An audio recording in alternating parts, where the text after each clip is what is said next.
warahmatullahi wabarakatuh. Hello everyone. Perkenalkan, nama saya Mawar Gaharani, NIM 2130111076. Saya dari Prodi Pendidikan Guru Madrasah Ibtidaiyah, Fakultas Tarbiyah dan Ilmu Keguruan, UIN Mahmud Yunus Batu Sangkar. Baiklah, saya akan menjelaskan tentang permasalahan yang ada di lingkungan sekitar. Yang saya temui di lingkungan sekitar yaitu adanya sekelompok ibu dan anak remaja yang gemar untuk menceritakan kehidupan orang lain, bahkan menceritakan keburukan orang lain. Akan tetapi orang tersebut tidak ada di hadapan mereka. Baiklah, saya akan menceritakan sebuah kisah mengenai orang yang sering mencari keburukan orang lain. Pada suatu sore hari, ada seorang ibu yang biasa kita panggil dengan sebutan Ibu A datang membawa kabar tentang anak tetangganya. Ibu tersebut membicarakan tentang anak tetangganya yang sering keluar malam. Kemudian datanglah si ibu yang B menimpali pembicaraan Ibu A, menyatakan bahwa anak tetangga tersebut sering meminjam uang ke warung. Berbagai alasan tanpa diketahui oleh ibu-ibu tersebut. Anak tersebut tidak mengetahui tentang keburukan dirinya yang sudah diceritakan oleh orang lain. Akan tetapi, anak tersebut pergilah ke sekolah, namun teman-temannya semua sudah menghargai dirinya dengan tatapan yang berbeda. Akan tetapi, ada temannya yang menghindar. Jadi, anak tetangga tersebut bertanya-tanya apa kesalahan dirinya, apa perbuatan yang telah ia buat. Kemudian, dia mendengar bisikan-bisikan dari temannya mengenai keburukan dirinya yang dia tidak pernah perbuat.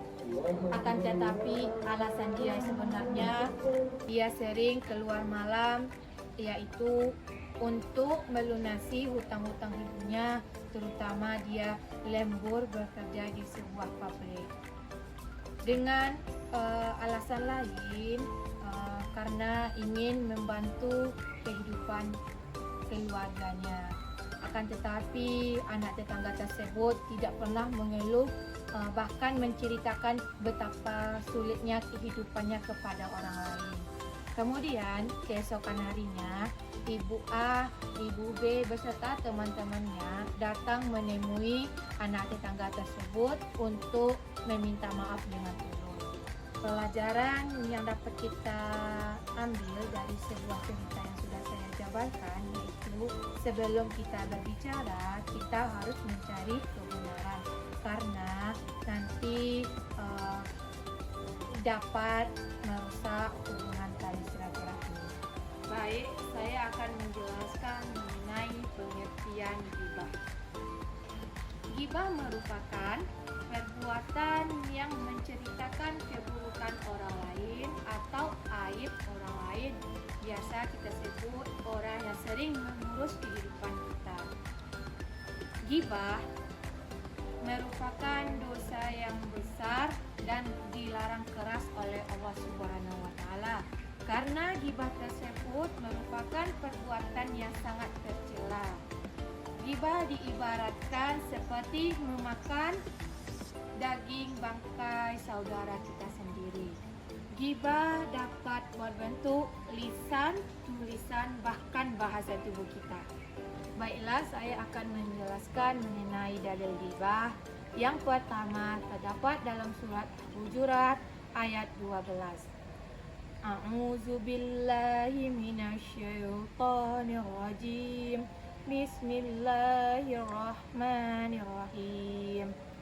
Ya ayyuhallazina amanu jtanibu katsiran minaz zanni inna ba'dan zanni ismu wa la tajassasu wa la yaqtab ba'dukum ba'da ayyuhibbu ayuhibbu ahadukum ayyakula lahma akhihi maitan fakarihtumuh wattaqullaha innallaha tawwabur rahim. Artinya, wahai orang-orang yang beriman, jauhilah banyak dari prasangka. Sesungguhnya sebagian prasangka itu dosa. Dan janganlah kamu mencari-cari kesalahan orang lain. Dan janganlah ada di antara kamu yang menggunjing sebagian dari yang lain. Apakah ada di antara kamu yang suka memakan daging saudaranya yang sudah mati? Tentu kamu merasa jijik. Dan bertakwakanlah kepada Allah. Sesungguhnya Allah Maha Penerima Taubat, Maha Penyayang. Yang kedua terdapat dalam surat An-Nur ayat 19. A'udzubillahi minasyaitonirrajim. Bismillahirrahmanirrahim. Innal ladzina yuhibbuna an tashihal fashihatu fil ladzina amanu lahum azabun alimun fid dunya wal akhirah wallahu ya'lamu wa antum la ta'lamun. Yang artinya, sesungguhnya orang-orang yang senang atas tersebarnya berita bohong yang sangat keji itu di kalangan orang-orang yang beriman. Mereka mendapatkan azab yang sangat pedih di dunia dan di akhirat.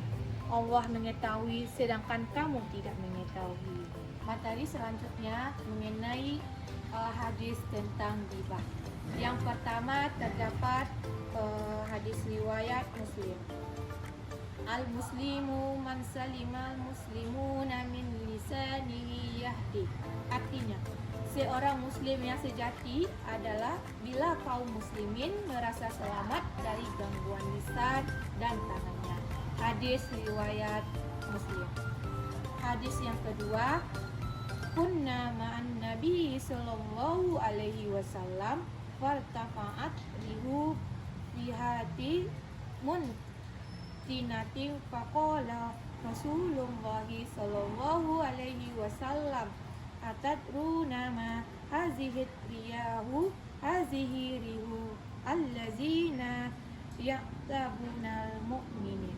Yang artinya, kami pernah bersama Nabi, tiba-tiba tercium bau busuk yang tidak mengenakan. Kemudian Rasulullah SAW bersabda, tahukah kamu bau apakah ini? Ini adalah bau-bau orang yang menggibah atau menggosip kaum mukminin. Hadis riwayat Ahmad dari Jabir bin Abdullah. Hadis yang ketiga, hadis riwayat Muslim nomor 70, yang artinya, barang siapa di antara kamu yang melihat kemungkaran, ubahlah dengan tangannya. Jika dia tidak mampu, ubahlah dengan lidahnya. Jika dia tidak mampu, ubahlah dengan hatinya. Dan itulah selemah-lemah iman. Hadis riwayat Muslim nomor 70. Baiklah, cara kita menghindari sikap ghibah atau biasa disebut dengan menggosip. Sebelum kita menyampaikan solusi ghibah, terlebih dahulu kita harus introspeksi diri kita sendiri. Karena diri kita sendiri banyak melakukan kesalahan dan harus dibenahi. Cara menghindari perbuatan ghibah, yaitu yang pertama, kita harus mengikuti pengajian atau membaca Al-Quran. Kita dapat melakukan kegiatan-kegiatan remaja masjid. Kita dapat mengikuti kegiatan yang positif yang ada di lingkungan sekitar. Baiklah, sebelum saya tutup, saya memiliki satu pesan moral untuk kita semua. Ghibah, walaupun terlihat sepele, akan tetapi dapat membawa dampak besar bagi kehidupan kita. Maka gunakanlah waktu lidah dengan hal-hal yang positif sebelum kita berbicara atau menyampaikan hal-hal yang tidak penting untuk orang lain. Maka jauhilah ghibah. mari kita dekatkan diri kepada Allah Subhanahu wa Ta'ala. Semoga apa yang sudah saya sampaikan menjadi pelajaran untuk saya sendiri dan untuk orang lain. Jangan lupa subscribe, like, dan komen channel saya di bawah ini. Sekian saya ucapkan, terima kasih. Assalamualaikum warahmatullahi wabarakatuh. Thank you for watching.